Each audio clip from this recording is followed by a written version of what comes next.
Principal ম্যাডামের রুমের বাইরে বেশ অনেকটা দূর দাঁড়িয়ে ছিল। ঠিক তখন জিমিনি পিছন থেকে ডাকলে তে ওর দিকে তাকায়। কি রে, এখানে এভাবে দাঁড়িয়ে কি উকিঝুঁকি করছিস? জাংকুক আর সুগা প্রিন্সিপাল ম্যাডামের ঘরে আছেন। ওফো, আচ্ছা বুঝলাম, পরের জন্য অপেক্ষা করছিস। বাজে কথা বলিস না তো। জানিস ওনার ডান হাতে ব্যান্ডেজ করা? তুই তো খুব বলেছিলি কিছু হবে না। জাংকুকদার হাতে ব্যান্ডেজ করা? হ্যাঁ, উনি যখন এলেন তখন দেখেছি।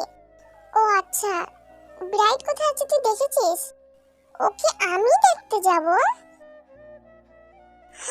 জিমিন, জাংকুক ব্রাইটকে কিছু করেনি তো? হায় আল্লাহ।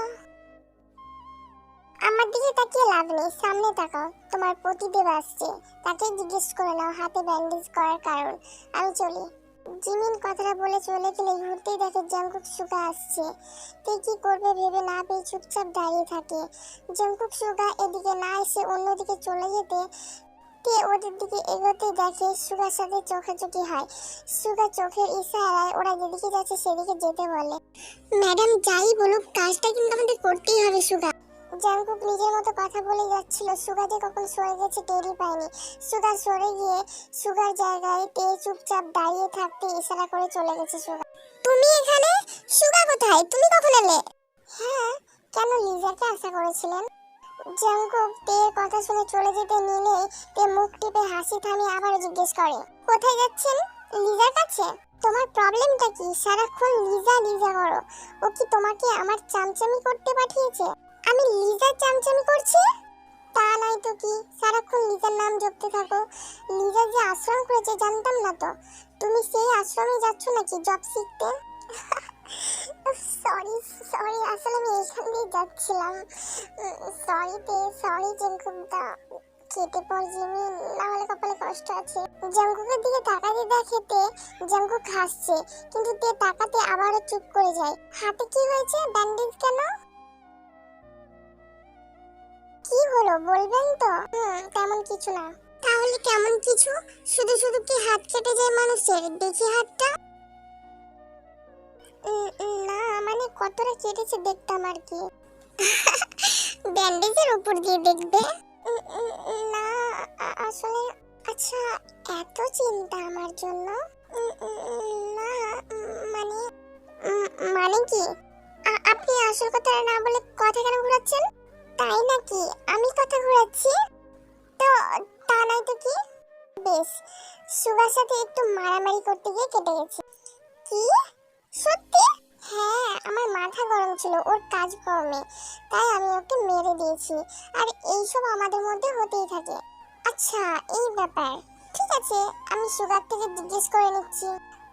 এই কেস করেছে কি হবে? কিছু বললেন বিড়বিড়িয়ে? হ্যাঁ, মানে মানে মানে সুগা তো বেরিয়ে গেছে ভার্সিটি থেকে। পরে কথা বলো, আগে তো দেখি আমি। কথাটা বলেই তে হাঁটতে শুরু করে যেদিকে সুগা গেছে সেদিকে। কেমন যেন মনে হচ্ছে মিথ্যে কথা বলছেন উনি আমাকে। উনি সুগাকে কেন মারতে যাবেন? অবশ্য রাগের মাথায় কি করেন না করেন তা তো ঠিক থাকে না ওনার। তাও একবার জিজ্ঞেস করবো আমি। ওই তো সুগা। আরে তে, তুমি এখানে? হ্যাঁ, আপনার খোঁজ নিতে এসেছি। আমার খোঁজ? কিন্তু কেন? কালকে জাংকুক আপনাকে মেরেছে তো, তাই না? তো আপনি ঠিক আছেন তো? আমাকে জাংকুক মেরেছে?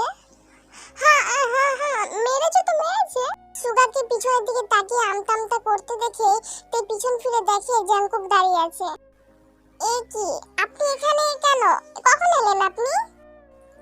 এই তো এখন এলাম। তুমি সুগাকে খুঁজছিলে তাই ভাবলাম আমিও তোমাকে একটু হেল্প করি, তাই আর কি। আমি একদম ঠিক আছি তে বৌদি। জাংকুক আর আমার মধ্যে এসব প্রায় চলতে থাকে। আর তুমি চিন্তা করো না। আচ্ছা। তে ঘুরে জাংকুকের দিকে তাকাতে দেখে জাংকুক কাবলা মার্কা হাসি দিয়ে তেকে দেখে। তে ভুরু কুঁচকে তাকাতে জাংকুক চুপ করে যায় এবং তে ওখান থেকে এগোতে থাকে। কিরে জাংকুক, তুই মিথ্যে বলেছিস কেন? তো কি সত্যি বলতাম? পরে সত্যি জানলে কি হবে বলতো? আগে জানুক, তারপর দেখা যাবে। তে কিছু দূর যেতেই দাঁড়িয়ে পিছন ফিরে জিজ্ঞেস করে, ব্রাইটের হাত মুখ আস্ত আছে তো? ইয়ে মানে না, আপনাকে জাঙ্কুক এমন মারলো যে ওনার হাত কেটে গেল, কিন্তু আপনার কিছুটাই হলো না, তাই জিজ্ঞেস করলাম। আপনি তো ভালোভাবে জানবেন তাই না? যাই হোক, মিথ্যা বলার চেষ্টা আর কোনোদিন করবেন না আপনারা, স্পেশালি আপনার বন্ধুকে বলবেন। আর সাথে এটাও বলবেন যাতে রাগের মাথায় বেশি গায়ের জোর না দেখায়। আসি। তে কথাগুলো বলেই চলে যায়। নে, এবার আরো মিথ্যা বল। দাদা একটা, তোর কপালে একটা ব্যান্ডেজ করিয়ে আনা দরকার ছিল। শুধু কেন ব্যান্ডেজ করব আমি? শুধু শুধু কেন, সত্যি সত্যি করার ব্যবস্থা করে দিতাম আমি। জাঙ্কুক 32 পাটি দাঁত বের করে সুগার দিকে তাকিয়ে হাসে, আর সুগার নিজের শার্টের হাতা ফোল্ড করতে করতে বলে, আয় দেখি কেমন সত্যি করতে পারিস তুই। জাঙ্কুক ওখান থেকে দৌড় দিয়ে চলে যায়, ওর পিছু পিছু সুগাও দৌড়াচ্ছে। জিমিন তের কথা শুনে পাগলের মতো হাসতে থাকে। সত্যি বাবা, হাসার মতোই কথা। মানুষ মিথ্যে বলতে পারে না ঠিক আছে, বাট এরকম এগুলো তো বোকামি, নিজেরই হাসি পাচ্ছে এসব কথা ভেবে। দেখ দেখ, জাঙ্কুক দাদা কত ভালোবাসে তোর জন্য, বেচারা ব্রাইটকে হসপিটালে পাঠিয়ে দিল। আগেই বলেছিলাম না আমি তোকে এগুলো। ইভেন আজকে সকালেও কথাটা মিললো তো আমার। বাদ দে এসব কথা, আমি তো ভয় পাচ্ছি ব্রাইট এতে রেগে গিয়ে আবার কিছু করবে না তো। এখন না করুক, জাঙ্কুক ভার্সিটি থেকে পাস আউট করে গেলে তো করতেই পারে। না শোনা, তোমার বর তোমার প্রেমে পড়েছে, বলতে গেলে তোমাকে ভালোবেসে ফেলেছে। আর তোমার কোনো ক্ষতি হতে অন্তত উনি বেঁচে থাকতে দেবেন না, বুঝলে? কি সব আজে বাজে কথা বলছিস, বেঁচে কেন থাকবে না?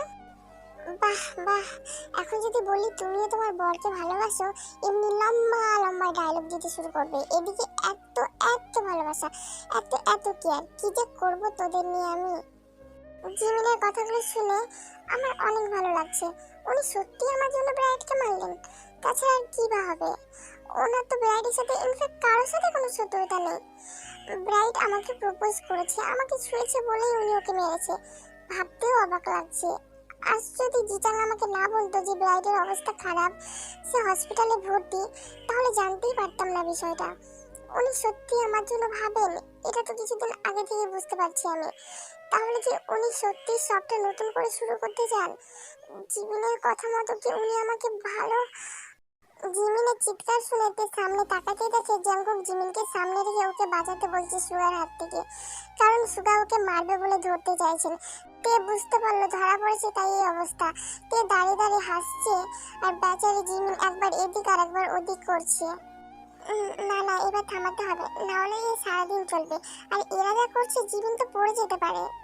কিছুক্ষণের মধ্যেই সুগা জাঙ্কুককে ধরতে গেলে জাঙ্কুক জিমিনকে সুগার দিকে ঠেলে দেয়, আর জাঙ্কুক তের দিকে দৌড়ে আসতে গিয়ে হোঁচট খায়। তে সঙ্গে সঙ্গে এগিয়ে গিয়ে জাঙ্কুককে ধরে নেয়, আর জাঙ্কুক তেকে শক্ত করে ধরে রাখে।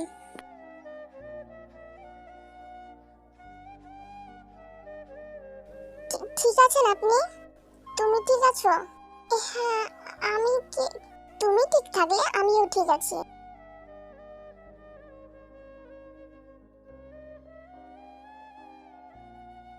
তে জাঙ্কুক সুগা জিমিনকে দেখতে থাকে আর ওদের দেখে হাসতে থাকে।